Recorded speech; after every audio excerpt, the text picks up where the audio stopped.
how to remove Steam Mobile Authenticator if you've lost your phone or recovery code.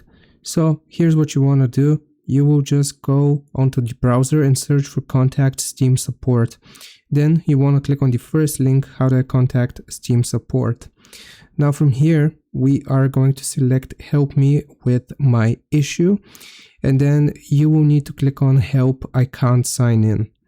Now, the very last option is going to be I deleted or lost my Steam card mobile authenticator. So click on that and you will need to provide your email address.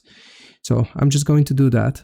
Now you will be given this option, text and account verification code. So that's going to be if you have your phone. If you don't, I no longer have access to this phone number or did not receive a code. So we're going to click on that option. Now, now the next option is going to be if you have access to the email address. So if you have access to your email address, you will just click on that first option and you will need to verify your email, and that way they will let you reset the Steam card mobile authentication. So I hope this video helps you out. Leave a like and sub. I'll see you next time.